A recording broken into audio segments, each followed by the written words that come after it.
लगातार बात हम देश के बड़े मुद्दे की कर रहे हैं और आज भी उसी मुद्दे को हम कंटिन्यू करेंगे। और उस मुद्दे पर आने से पहले अभी तक की सबसे बड़ी खबर टेंशन जो बॉर्डर पर है और उसको कम करने के लिए कोशिशें काफी तेज की जा रही हैं और WMCC यानी वर्किंग मैनेजमेंट जो है कोऑर्डिनेशन बॉर्डर को लेकर उसकी बैठक सुबह शुरू हुई और अभी तक 5 घंटे हुए हैं। WMCC की बैठक जो है वो दोनों तरफ से जारी है। यहां से विदेश मंत्रालय के ज्वाइंट सेक्रेटरी रैंक के अफसर, होम मिनिस्ट्री के अफसर, डिफेंस मिनिस्ट्री के अफसर इस बैठक में शामिल है। वहीं पर डिविजनल ऑफिसर के रैंक के ऑफिसर जो है वो चाइना की तरफ से भी है और ये मीटिंग सुबह से 5 घंटे से लगातार इस वक्त जारी है। डिसएंगेजमेंट और डीएस्केलेशन पर बात की जा रही है, डिसएंगेजमेंट और डीएस्केलेशन।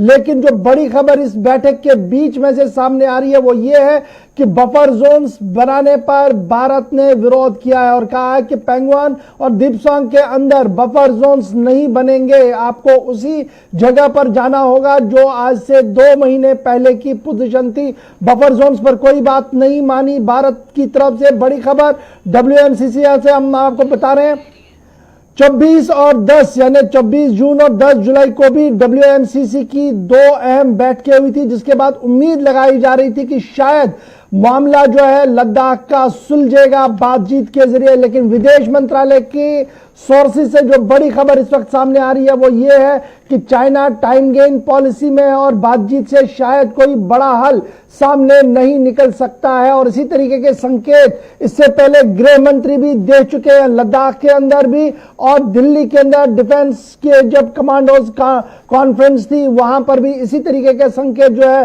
वो गृह मंत्री और डिफेंस मिनिस्टर लगातार दे चुके हैं। WMCC की बैठक इस वक्त जारी, 5 घंटे से लगातार बैठक जारी है और विदेश मंत्रालय का बयान भी हमने आपको बता दिया। बड़ी बात कि क्या सिर्फ बातचीत का ही एक रास्ता है और यही एक रास्ता है जहां हम चाइना के साथ मसले को हल कर सकते हैं, या विदेश नीति के अंदर या कूटनीति के अंदर और भी कुछ रास्ते हैं जिन्हें अडॉप्ट करने की जरूरत है। और भी कुछ खबरें हैं, फटाफट से थोड़ी देर में वो सारी खबरें हम आपके सामने रखेंगे। लेकिन सबसे पहले आपको मिलवाते हैं अपने पूरे पैनल के साथ जो इस चर्चा में इस वक्त हमारे साथ ज्वाइन करेंगे। जनाब आज हमारे साथ मनोज मिश्रा जी है, सीनियर पर जर्नलिस्ट है, पूरी नजर रखते हैं भारत चीन पाकिस्तान के ताल्लुकातों पर। बहुत बहुत शुक्रिया मनोज मिश्रा मेरे साथ ज्वाइन करने के लिए।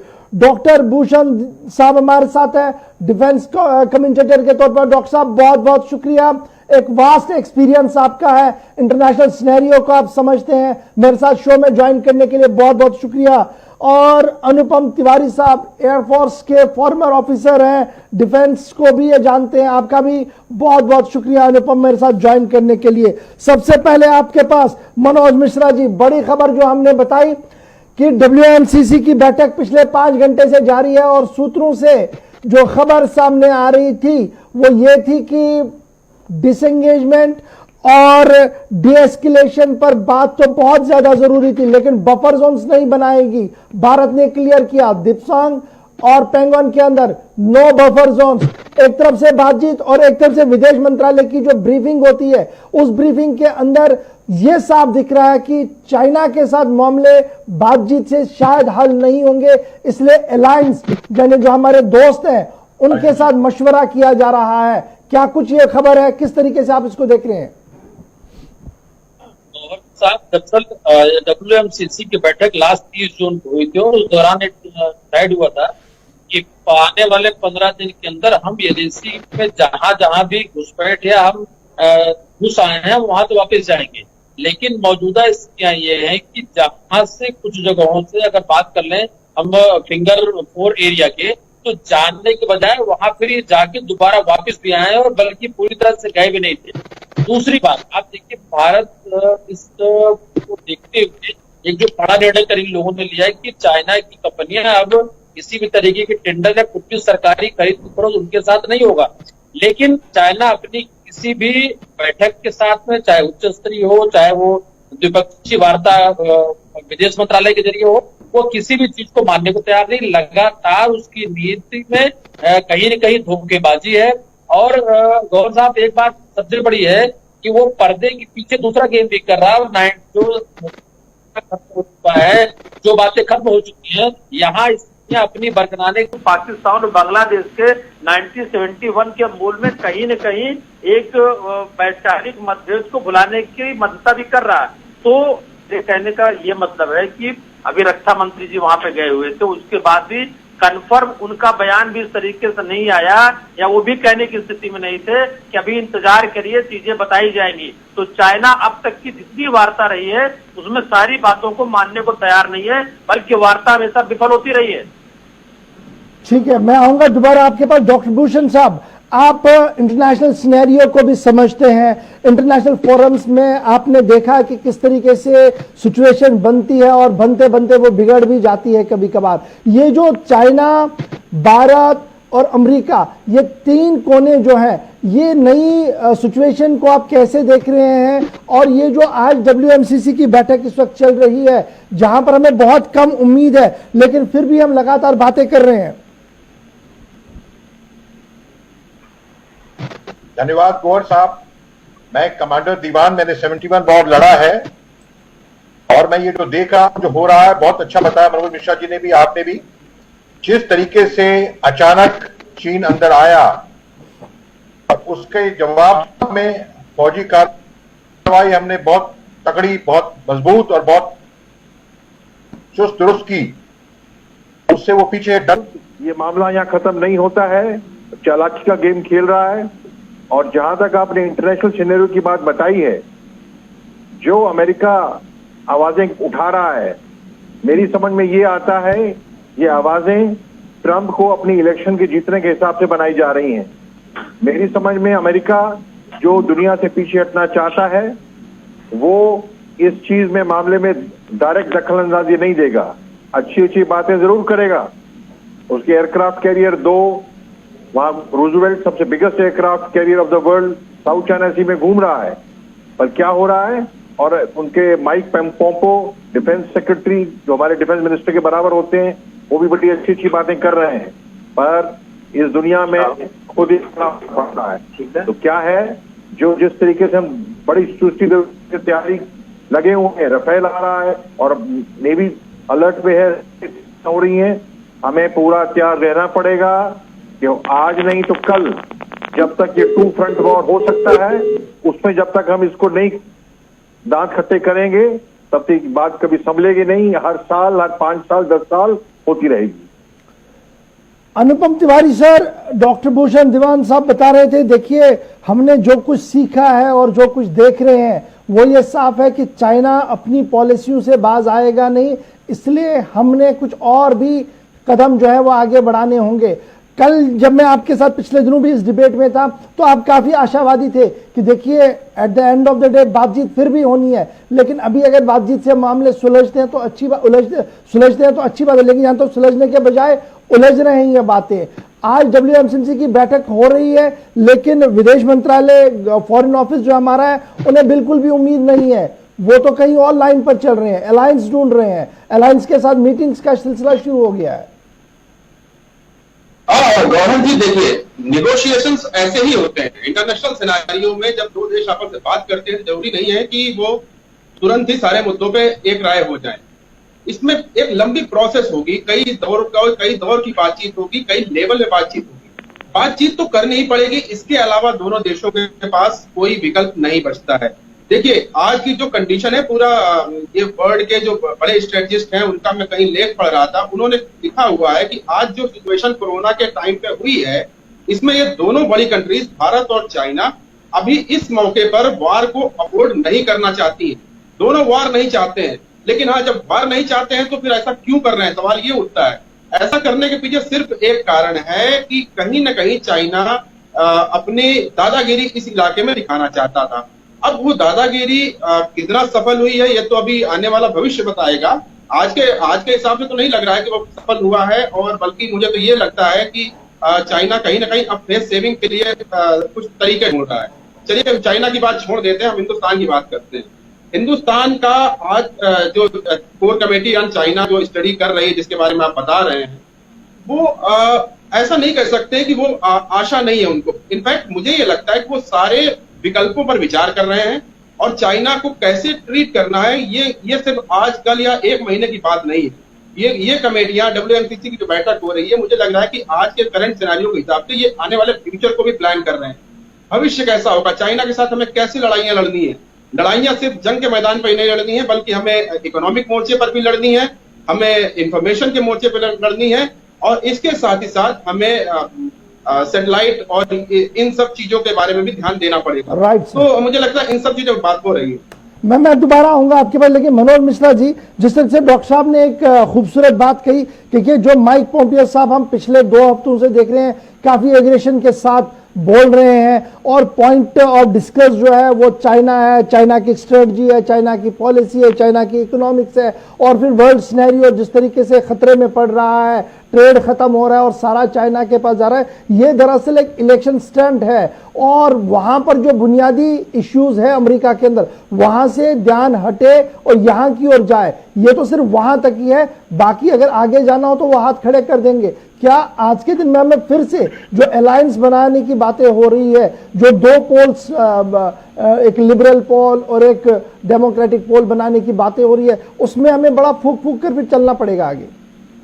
नहीं गौर साहब, बिल्कुल ठीक बात है। मैं इस बात से पूरी तरह सहमत हूँ कि अमेरिका भारत का बहुत लंबा साथ देने की स्थिति में नहीं होगा। उसके पीछे बहुत सारे कारण हैं, क्योंकि वैश्विक एक जो कंपटीशन होता है उसमें चाइना ने झटका दिया अमेरिका को, और उसके साथ काल हुई। आज ट्रंप चूंकि वहां पे चुनाव है, और कोरोना के साथ साथ भारत चाइना के विवाद भी उनको अपने चुनाव में माइलेज दे रहा है। नहीं तो इतनी जल्दी दूतावासों को लगातार खाली कराना और भारत के फेवर बातें करना, लेकिन ये चीजें बहुत लंबी नहीं चलने वाली। देखिए, लड़ाई या जो विवाद है, जैसा अनुपम जी भी कह रहे थे, अनुपम जी मैं आपकी इस बात से सहमत हूँ कि वैश्विक और सारे मोर्चों पर हमें विचार करना पड़ता है, लेकिन हमने अपनी तरफ से कोई इनिशिएटिव उठा करके किसी दूसरे के क्षेत्र में हमने आकुपाई कब्जा करने में नहीं गए, बल्कि LAC का उल्लंघन 5 मई के बाद की जो घटनाएं रही हैं, चाइना, चलिए मान लेते हैं कि एक बार आप आ भी गए, आने के बाद अगर हमारे उच्च स्तरीय अधिकारी, सेक्रेटरी सब छोड़िए, विदेश सचिव और मंत्री लेवल पर अगर ये बातें हो रही हैं और फिर आप उसका नहीं करते, इसका मतलब कि चाइना की नियत और नियति दोनों में आने में भी और लगातार बैठकों में भी खोट रही। लेकिन देखिए गौर साहब, अमेरिका हमारे साथ खड़ा होता है, अपने व्यक्तिगत रीजन से खड़ा होता है,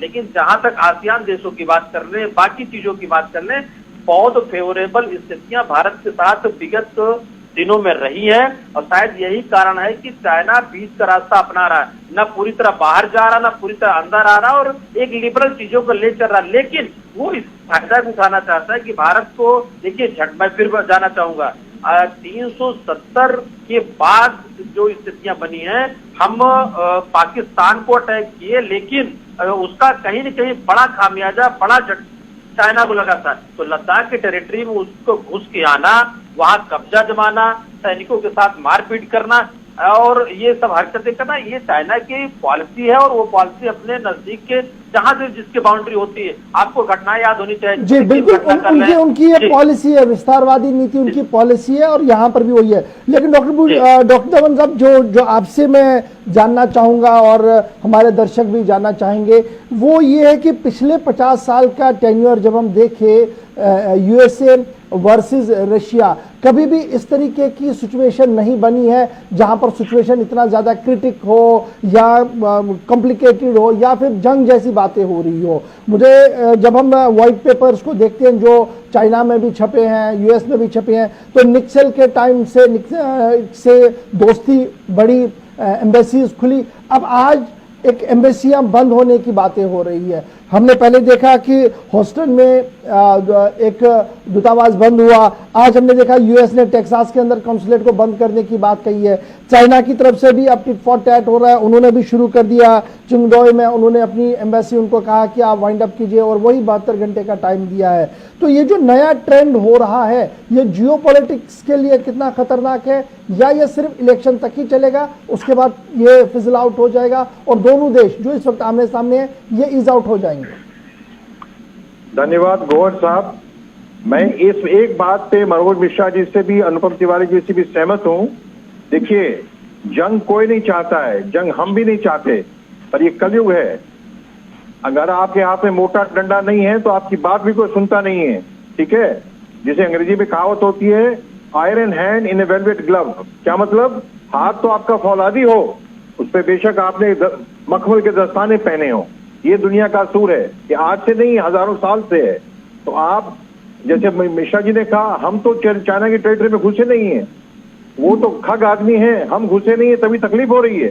ये बड़ी अच्छी बात है कि बफर जोन के लिए हमने पहले हाँ की थी, हमने कहा नहीं, क्यों, हम जितना दबेंगे दबते जाएंगे। हम पूरी तैयारी कर रहे हैं, मजबूती से कर रहे हैं। और देखिए, सबसे स्मार्ट आर्मी वो होती है जो बिना वॉर लड़े वॉर जीतती है। चाइना वॉर आसान, बहुत मुश्किल है, बहुत महंगा है, बहुत टाइम जाता है। चाइना के पास कितना कितना पैसा होगा, है हमसे ज्यादा 5 गुना है, 10 गुना है, फिर भी वॉर वो भी नहीं चाहते, हम भी नहीं चाहते। पर जरा उनको नजर आई कि हम वॉर नहीं चाहते, जरा उनको आई डील कि हम नहीं कर आगे बढ़ेंगे, तो वो और दबाएंगे। और 40,000 फौजी और इकट्ठे कर दिए हैं। जो 15-16 जून रात को हमारे 20 फौजी मारे गए, कर्नल साहब और सिपाही मारे गए, क्या था वो? जाने वाले थे, वापस आ गए। ये करने वाले हैं ऐसा, नंबर 1। नंबर 2, जो आपने अंतर्राष्ट्रीय बात पूछी मेरे से, देखिए ऐसा है, ट्रंप जो आया था 4 साल पहले, वो यही कह के आया था कि हमारी जो फौज है, अमेरिका की फौज है, अमेरिका का पैसा दुनिया भर में वेस्ट हो रहा है, इराक में, अफगानिस्तान में, हम अफगानिस्तान से निकल जाएंगे, हमारे सिटीजन जो हैं उनकी क्वालिटी ऑफ लाइफ, उनका लिविंग इंडेक्स खराब हो रहा है, हम दूसरे की लड़ाई क्यों लड़े? नेटो में भी पैसा क्यों दे? आपको पता होगा पिछले साल नेटो में, यूरोप में आके, जर्मनी में आके सब ये बताया उसने, हम पैसा, अब भाई अपना आप भरिए पैसे, आप भी भरिए, तो आपको कंधे पे उठा के हम नहीं चलेंगे। अब बात क्या आ रही है? बात क्या आ रही है, हम जानते हैं शहर में, गांव में क्या होता है। जैसे अगर वो पड़ोसी है और मेरे से ज्यादा बढ़ रहा है, वो कौन पड़ोसी? दुनिया में सारे देश पड़ोसी हैं। अब चीन जो है अमेरिका की बराबरी कर रहा है, अब यहां से हर जगह पैसा दे रहा है, और ये पैसा देके जीतना, साम दाम दंड भेद, ये पुरानी बातें ऐसे ही होती हैं। पहले पैसा दे दिया श्रीलंका को, बांग्लादेश को, म्यांमार को, जिबूती में, चाहे ईरान को पैसा दे दिया, अमेरिका ईरान को दबा रहा था, तो वो अपना इन्फ्लुएंस बढ़ा रहे हैं और काफी मजबूत है, बढ़ाएंगे। देखिए वो एक, तो क्या ये कहीं आके थम जाएगा? क्योंकि ये इलेक्शन ट्रेंड है वहां पर, जिस तरीके से आप भी मानते हैं और कुछ और क्रिटिक्स भी मानते हैं, तो क्या ये कहीं थमने का नाम ले रहा है आगे? इंडिया अपना यूएस वर्सेस चाइना? नहीं, यूएस से वर्सेस चाइना तो थमेगा नहीं, वॉर भी नहीं होगा, फुल स्केल वॉर भी नहीं होगा। Right sir. पर अमेरिका क्या करेगा? ताइवान को मिसाइलें दे दी। इंडिया क्या करेगा? वियतनाम को ब्राह्मोस दे दी।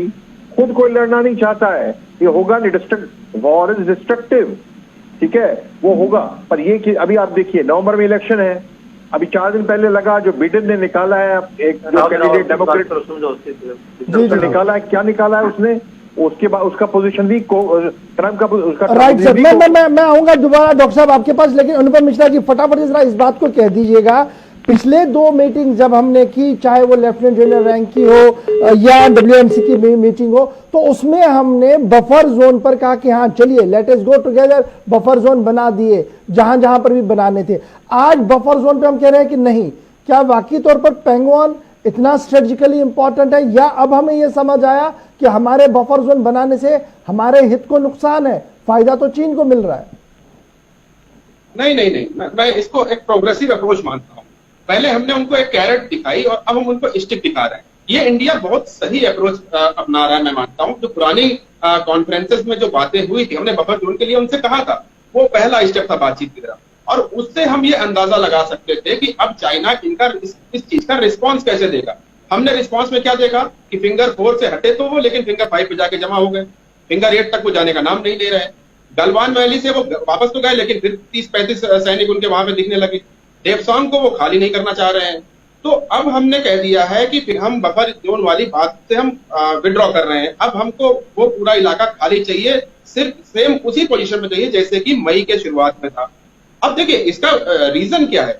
अब हमारे देश ने ये समझ लिया है, हमारे डिफेंस एक्सपर्ट्स ने, डिफेंस की जो भी मीटिंग्स हो रही, सबने समझ लिया है कि चाइना यहाँ पर अपनी स्ट्रेटेजिक डिप्लॉयमेंट के हिसाब से आया था। फिंगर्स के ऊपर बैठने के पीछे उसका सीधा कारण ये था कि वो हमारे लद्दाख से कनेक्ट करने वाले हाईवे के ऊपर अपना कब्जा जमा ले, उसको चोक करने की कोशिश करे। गलवान पे भी हाइट्स पे वो इसीलिए बैठना चाह रहा था। और देवसांग की बात है तो देवसांग को स्ट्रेटेजिकली जो है वो बहुत ही ज्यादा इंपॉर्टेंट है, हिंदुस्तान के नजरिए से भी देखा जाए। बहुत ज्यादा इंपॉर्टेंट है, क्योंकि डीपीओ वहां से महज चंद किलोमीटर की दूरी पर है। दौलत बेग ओल्टी का रनवे वहां से नजदीक है। और आप इसकी सीरियसनेस का अंदाजा सिर्फ इस बात से लगाइए गौरव साहब कि डीबीओ से अगर एक फाइटर एयरक्राफ्ट अगर टेक ऑफ करेगा तो उसको एलएसी के उस पार चाइना के नेशनल हाईवे है 219 जो शिनजियांग और तिब्बत को मिलाता है, वहां तक पहुंचने में महज 6 मिनट लगेंगे। अब इस तरह से आप देखिए कि क्यों वो वहां से नहीं हटना चाह रहे हैं, क्योंकि उन्हें पता लग गया कि अब मुसीबत ज्यादा हो सकती है। अनुपम तिवारी, मैं दोबारा आपके पास भी आऊंगा इस पर और चर्चा के लिए। एक और खबर इस वक्त हमारे पास आ रही है जहां हम चाइना के बॉर्डर को डिस्कस करें। जरा दूसरी खबर को भी जरा प्ले कीजिए। नेपाल की सरहदें भी तनाव है। नेपाल की सरहद यानी नेपाल बॉर्डर पर भी तनाव बहुत ज्यादा देखने को मिल रहा है। और नेपाल के जो लोग हैं उन्होंने आज इंक्रोचमेंट करने की कोशिश की है भारत की जमीन को लेकर, और फिर यहां से रिबट किया गया। जो हमारे गॉड सरहद के जो हिफाजत कर रही थी सिक्योरिटी एजेंसियां, उन्होंने उनको रोका और उसके बाद बहुत देर तक वहां तनाव भी देखने को मिला। वो विजुअल्स भी थोड़ी देर में हम प्ले करेंगे कि नेपाल बॉर्डर पर, ये देख लीजिएगा, नेपाल बॉर्डर पर किस तरीके से सिचुएशन आज बदली नजर आई। और चाइना के लोग सरहद यानी जो हमारी लाइन है, लाइन के इस पार आने की कोशिश की और वहां पर अपना सामान और अपनी चीजें जो वो रखना शुरू करके ये कह रहे थे कि ये जमीन हमारी है, यहां से आप अपनी पोस्ट है और अपना जो लाइन है इसको वापस ले लीजिए। तो ये सारी चीजें जब हो रही थी, तो इसके पीछे जो पॉलिटिकल कमेंटेटर्स और इंटरनेशनल फ्रेम में जो लोग देखते हैं सिचुएशन, उनका मानना है कि नेपाल के लोगों का इतना बड़ी जरूरत नहीं है, क्योंकि रोटी और बेटी का सवाल है। और साथ साथ मसला यह भी है दूसरा कि ये जो कुछ हो रहा है इस वक्त नेपाल के अंदर, इसके पीछे डायरेक्टली चाइना का हाथ है। पूरा पैनल जरा हमारे पास दोबारा से रख लीजिएगा ताकि इस खबर को और हम जान सके कि क्या कुछ नेपाल बॉर्डर पर हो रहा है, क्या इसके पीछे भी सही में चाइना का ही हाथ है, क्योंकि खबर इस तरीके से आ रही है। अनुपम तिवारी कंटिन्यू कीजिएगा। नेपाल अभी तो हम एक बॉर्डर को संभालने की कोशिश में है, नेपाल से भी सिचुएशन ज्यादा अच्छी नहीं है। विजुअल्स काफी आज दिन भर जो आते रहे सही नहीं थे। अभी 2 दिन पहले भी खबर आई थी कि किशनगंज से मिला हुआ जो इलाका है नेपाल का, किशनगंज बिहार में, वहां पर भी कुछ गांव वालों के साथ नेपाल पुलिस की कुछ झड़पें हुई थी और शायद वहां पे भी गोलीबारी हुई थी। अब आज मैकाल वाली घटना जो आप बता रहे हैं मेरे लिए भी नई है, लेकिन हाँ मैं एक चीज जरूर कहूंगा कि नेपाल की कंडीशन एक बड़ी अजीब सी हो रखी है। वो एक डेमोक्रेसी भी है और ऐसी डेमोक्रेसी है जो रिमोट कंट्रोल से चल रही है। जैसा कि पाकिस्तान का हाल है वही हाल अब नेपाल अपना करने जा रहा है। तो इससे नेपाल को कुछ हासिल नहीं होने वाला है। वो प्रधानमंत्री ओली जी की पता नहीं क्या हो गया है, उनकी बुद्धि मेरे समझ में नहीं आ रही है। अपनी कुर्सी बचाने के लिए अपने देश की सोवरेनिटी को दांव पर लगाने वाला वो अजीब से शख्स है। मैं उनके बारे में कुछ कहा नहीं जा सकता। उनकी कुर्सी बच जाए उसके लिए चाहे उनका देश बिक जाए। तो मुझे लगता है कि नेपाल के लोग नेपाल के अंदर भी इस चीज के विरोध होने लगे हैं। इवन प्रचंड जी जो दयाल प्रचंड, पुष्प कुमार दयाल प्रचंड, उन्होंने भी इस बात का विरोध जताया है कि ओली साहब को कुछ ऐसी हिमाकत नहीं करनी चाहिए कि भारत जैसे पड़ोसी को। डॉक्टर साहब आप कैसे देख रहे हैं इस नेपाल की सिचुएशन को, क्योंकि पॉलिटिकल कमेंटेटर्स मान रहे हैं देखिए नेपाल के लोग ऐसा नहीं करेंगे जब तक पीछे से प्रशासन ने क्लियरेंस नहीं दी हो, और एडमिनिस्ट्रेटिव पार्ट पर कोई ऐसा नहीं करेगा जब तक पॉलिटिकल क्लियरेंस नहीं हो। गौर साहब ये बिल्कुल एकदम सटीक बात है कि नेपाल ये काम बिना चीन के उकसाए कर ही नहीं सकता है, न कर रहा है, इसमें कोई शक, रत्ती भर भी शक नहीं है। तो मैं सवाल ये उठता है कि चारों तरफ से हमारी तरफ हमारे सामने चुनौतियां आ रही हैं। तो भारत बहुत महान देश है और देखिए 130 करोड़ की आबादी वाला देश, हर लड़ाई में आगे बढ़ता है आदमी। बड़ा दुश्मन है तो उसको फेस करते करते आदमी बड़ा बनता है, रंग लाती है बिना पत्थर पे घिस जाने के बाद। 62 वॉर में मैं सैनिक स्कूल रीवा में था, नेशनल डिफेंस अकेडमी खड़गवासला जाने के 6 साल पहले। तो वॉर हुआ जून में, जुलाई में सुगबुगाहट हुई, अक्टूबर में अटैक किया चाइना ने, और लद्दाख यहां भी आए थे, वो लेप्सांग तक आए थे, गलवान तक आए थे वो उस टाइम, और फिर विड्रॉ कर गए, साई चीन पूरा ले लिया। तो ये आसार बिल्कुल ठीक नहीं है। और ये कह देना कि बहुत बर्फ हो जाएगी, सर्दी हो जाएगी और वो नहीं लड़ पाएंगे, ठीक नहीं है। आज उन्होंने 5000 मीटर पे टेंट बनाए हैं, ऑल वेदर टेंट बनाए हुए हैं, तो ये सब उनका है। और देखिए 62 वॉर हुआ, मैं बता रहा हूं बड़ा अच्छा हुआ, उसकी वजह नुकसान बहुत हुआ हमें, उसकी वजह से हम लोग एकदम जाग गए। We have become a regional power. अभी ये जो हो रहा है ना, ये हुआ आगे बढ़ेगा। India will wake up to become a global power. Right sir, India will ये ग्लोबल पावर की ओर बढ़ेगा। लेकिन आपके पास मनोज जी आ रहा हूं, यहां हम एक तरफ से देख रहे थे कि नेपाल बॉर्डर पर काफी टेंस था, वहीं पर इंटेलिजेंस रिपोर्ट जो आ रही है वो तिब्बत बॉर्डर से भी आ रही है, और जो हमारा एरिया वहां पर है हिमाचल के आसपास के एरिया में, वहां पर तकरीबन 20 किलोमीटर का रास्ता जो है वो इस वक्त चाइना बना रहा है, और उसमें नो मैन्स लैंड जो है उसको भी कैप्चर करने की बातें जो है वो आ रही है। अगर अभी इसमें पुष्टि होना बाकी है, सोर्सेज से हमारे पास इस तरीके की खबर है। तो ये मल्टी फ्रंट पर क्या चाइना हमारे साथ लड़ना चाहता है, या मल्टी फ्रंट पर हमारे साथ हमें एक तरफ करके कहीं और पर उनका निशाना हो सकता है? मनोज जी क्या जी गौहर साहब, दरअसल लड़ने की बात तुम नहीं करते, पर मैं बताऊं आपको, हम लोग पहले भी आपके साथ इस पर डिबेट कर चुके हैं। चाइना ये लद्दाख में एंट्री करना, लेकिन लगातार मैं पीछे डोकलाम की बात और सिक्किम की बात, अरुणाचल की बात, उत्तराखंड की बात इसलिए आपको जोड़ के करता हूँ। और अभी आप नेपाल में देखिए किस तरीके से, देखिए मैं फिर कहना चाहूंगा, ये पाकिस्तान हो गया, ये तिब्बत, भूटान, ये नेपाल, ये कोई मुद्दा नहीं है। इन सब के पीछे की जो तस्वीर है और बैकबोन है वो चाइना है। और भारत के, चूंकि देखिए आज की जो स्थिति बनी है वैश्विक महामारी के बाद, चाइना की कमर हर तरीके से टूट रही है, टूटी हुई अंतर्राष्ट्रीय स्तर पर बेनकाब हुआ है। कोई भी आदमी उसके साथ व्यवसाय नहीं करना चाहता। जो स्थिति भारत की रिजेक्शन की है, यही स्थिति कमोस अन्य देशों की है।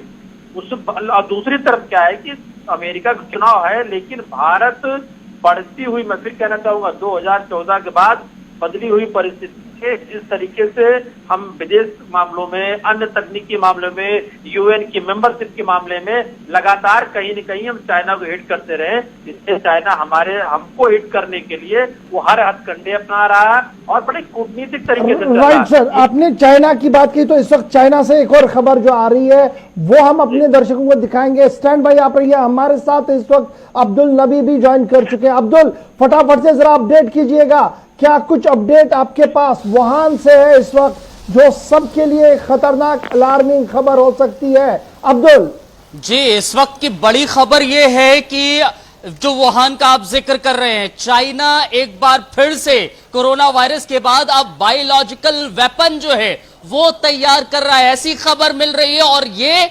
बायोलॉजिकल वेपन जो तैयार किया जा रहा है उसमें साथ ही साथ पाकिस्तान भी इन्वॉल्व है, ऐसी खबरें मिल रही हैं। बहुत ज्यादा आने वाले समय में जो आप कह रहे हैं अलार्मिंग है, बहुत अलार्मिंग ये सिचुएशन होगी आने वाले समय में। और जो चाइना चीन का जिक्र करते हैं चालाकी का, एक बार फिर से वो चालाकी के जरिए पाकिस्तान के साथ मिलकर आने वाले समय में बायोलॉजिकल वेपन की तैयारी कर रहा है। दरअसल वुहान के लैब में इसको तैयार किया जा रहा है और यह दावा किया जा रहा है कि जो चीन है वो बायोलॉजिकल वेपन के जरिए युद्ध की तैयारी कर रहा है। पाकिस्तान को इसमें केंद्र बनाया गया है। और इसमें इशफाक गौर साहब, अहम चीज ये है चीन की चालाकी की कि इसने इसमें पाकिस्तान को चुना है। और ये इसलिए किया जा रहा है कि वो देश की सीमा के बाहर प्रोजेक्ट इसलिए करना चाह रहा है ताकि अंतरराष्ट्रीय समुदाय के निशाने पर चीन आने से बच जाए। बहुत शुक्रिया अब्दुल, बड़ी खबर आप बता रहे हैं कि बायोलॉजिकल वॉरफेयर की भी बातें जो है वो इस वक्त हो रही है और सीक्रेट बातें जो है वो आहिस्ता आहिस्ता करके छप के बाहर आना शुरू हो गई है। अब मैं सबसे पहले डॉक्टर भूषण दीवान साहब आपके पास आ रहा हूं। डॉक्टर साहब, अगर इस खबर को हम सही माने तो कितना अलार्मिंग है ये? पहले एक वायरस से पूरी दुनिया जूझ रही है और अब खबर यह है कि एक बायोलॉजिकल वॉरफेयर की तैयारी हो रही है और एंथ्रेक्स के टाइप का एक वायरस बनाया जा रहा है, तो कितना खतरनाक है ये? बिल्कुल बेहद खतरनाक है। और हमको समझना चाहिए मॉडर्न वॉरफेयर सिंपल नहीं होता है, मल्टी डायमेंशनल होता है। Right sir. हमारे टाइम NBCD हुआ करता था, न्यूक्लियर बायोलॉजिकल केमिकल डिफेंस और वॉरफेयर। आजकल उसका नाम है CBRN, C for chemical, B for biological, R for radio active, N for nuclear. तो CBRN वॉरफेयर की तैयारी हर फौज, हर एडवांस देश और भारत के अंदर भी कैपेबिलिटीज हैं ये फाइट करने की। तो ये होता है, तो ये मैं नहीं समझता हूं इसको चालाकी मानना चाहिए। ये चालाकी नहीं है। वॉर कहा जाता है everything is fair in love and war. We have to be 5 steps better prepared. I am not saying go for war. If you want to prevent war you have to be doubly prepared. If you want peace, war की तैयारी करें. और ये खबर खतरनाक है, पर हम समझते हैं. और नंबर 2 जो आपने कहा पाकिस्तान में करना चाहता है ताकि उस पर बदनामी ना आए. बदनामी से चीन डरता है ही नहीं बिल्कुल. जो दादागिरी हांगकांग में किया, ताइवान में कर रहा है, हमारे साथ कर रहा है, हर जगह कर रहा है. बदनामी से उसको किसी चीज से डर नहीं है उसको. आज की डेट में वो वर्ल्ड पावर, बेशरम पावर लाइक अमेरिका बनेगा 10-15 साल में, उस ताक में है. Right sir. Anupam Tiwari sir, आपका रिएक्शन इस पर? जैसा आपने प्रीवियस कमेंटेटर ने जो बोला है कि इंडियन फोर्सेस ऑलरेडी इन सब चीजों की ट्रेनिंग दी जाती है, तो सेनाओं को इसमें ज्यादा परेशान होने की जरूरत नहीं है. वो ऑलरेडी इन सब चीजों से प्रिपेयर्ड है. हाँ, लॉन्ग टर्म में हमारे देशवासियों को इसके लिए प्रिपेयर होने की जरूरत है. और देखिए, ये जो सिनेरियो बन रहा है, इसके लिए हिंदुस्तान को अपने स्ट्रेटेजिक पार्टनर्स ढूंढने ही पड़ेंगे. जैसे चाइना रिमोट से चला रहा है पाकिस्तान को भी और नेपाल को भी, तो हिंदुस्तान कभी भी किसी कंट्री को रिमोट से नहीं चलाएगा. लेकिन हाँ, कुछ ऐसे विश्वास पात्र देश बनाने पड़ेंगे हिंदुस्तान को अपने आसपास, बांग्लादेश के साथ या श्रीलंका के साथ या वियतनाम के साथ, या चाइना के बॉर्डर पर जितने भी हांगकांग में इंडिया पार्टिसिपेट कर सकते हैं.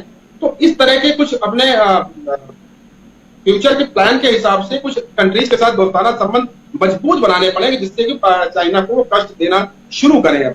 और रही बात चाइना को परेशान करने की, तो सबसे पहले मुझे लगता है कि अब वक्त आ गया है कि चाइना के इन सब हिमाकतों का बदला हम तिब्बत की बातें उठा करके ले. वो बहुत जरूरी हो गया है. तिब्बत की बात उठाकर लिया जाए. मनोज मिश्रा साहब, कैसे आप रिएक्ट करेंगे इस पूरी खबर पर कि वुहान एक बार फिर सुर्खियों में है दोबारा आज, और ये खबरें जो है वो इंटरनेशनल मीडिया छाप रहा है. अगरचे चाइना के अंदर से खबर निकलना काफी मुश्किल होता है, लेकिन उसके बावजूद खबरें बाहर आ रही है. एक और दूसरा, जो हमारे लेवल पर यानी हमारी स्टेट के अंदर जिस तरीके से हमने इन्वेस्टमेंट पॉलिसी को दोबारा से रिलुक किया, हमने कुछ ऐप्स को ब्लॉक किया. अब ये खबर आ रही है आईटी मिनिस्ट्री और तकरीबन 100 के करीब ऐप्स को ब्लॉक करने जा रही है. तो क्या मैं इसको भी एक वॉर गेम का एक हिस्सा मानूं? जैसे डॉक्टर साहब बता रहे हैं कि मल्टी होता है, भाई साहब ये भी एक हिस्सा इसमें है.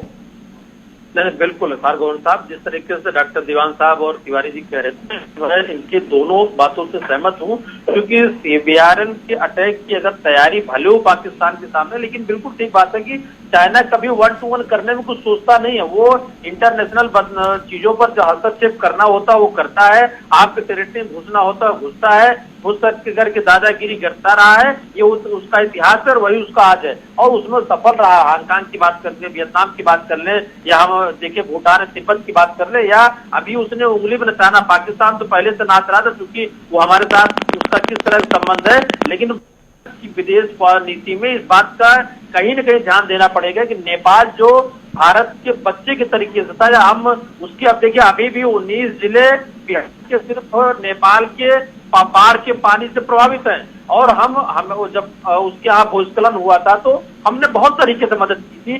क्या वजह हो ये कि मौलिक की जो नीतियां हैं या मौलिक किस कंपनसेशन में चाइना के साथ जा रहे हैं. हमको दोहरी मार, मैं गौर साहब फिर कहना चाहूंगा, विदेश नीति के साथ साथ हमको अपने बॉर्डर पर फौजी सेना को लेकर बहुत नहीं सोचना, क्योंकि हम उधर से बहुत मजबूत हैं. मजबूत स्थितियां नहीं होती तो शायद वापसी की बात नहीं होती, वापसी में चर्चा नहीं होती, डिस्कस नहीं होता. और जो हमारे झड़प हुई थी, अगर हमारे सैनिक 20 शहीद भी हुए थे तो हमने 40 को मारा भी था. तो दरअसल इन सब परिस्थितियों का ध्यान रखते हुए, और जैसे अभी दीवान साहब ने बात कही थी कि साहब अमेरिका के साथ, देखिए 15 साल बाद अमेरिका के साथ उसकी स्थितियां क्या होगी हम नहीं जानते, लेकिन मौजूदा स्थिति में चाइना को अगर डर है या लगातार वो चाहता है कि दबाया जाए किसी तरीके से, तो वो टारगेट में भारत है. और इसीलिए वो पाकिस्तान से, नेपाल से, या पाकिस्तान और बांग्लादेश के 1971 के मतभेद को भुलाने की मध्यस्थता कर रहा है. अपने आप में गौर साहब बहुत बड़ी बात है. तो पॉजिटिविटी अगर चाइना के साथ में है तो निगेटिविटी बहुत बड़ी है. अगर एक अभी वायरस से उभर नहीं पाया है, दूसरी हरकत भले वो भारत के खिलाफ करने की कोशिश कर रहा है, लेकिन अंतर्राष्ट्रीय स्तर पर वो बहुत बुरी तरह फंसेगा. और हमको सपोर्ट करने के संख्या बल तरीके से रसिया, ऑस्ट्रेलिया. बहुत बहुत शुक्रिया आपका मनोज मिश्रा साहब ज्वाइन करने के लिए, डॉक्टर भूषण साहब मेरे साथ ज्वाइन करने के लिए, अनुपम तिवारी साहब आज की चर्चा में ज्वाइन करने के लिए. चर्चा इसलिए महत्वपूर्ण है, 5 घंटे से ज्यादा वक्त हो गया है जब WNCC की बैठक चल रही है, और अभी तक ये माना जा रहा है कि बफर जोन्स पर क्लियर ना कर दी है गवर्नमेंट की तरफ से, और कहा गया कि पैंगोंग टीएसओ के अंदर और दिपसोंग के अंदर कोई भी बफर जोन नहीं बनेगा और जो पोजीशन वहां पर थी उसको रेस्टोर ही करना होगा। सबकी नजरें आज इस पर भी थी कि क्या कुछ वहां से होगा, लेकिन सरकार ने कमर कस ली है चाइना के ऊपर इकोनॉमिकल वॉर चलाने के लिए, यानी इकोनॉमिकल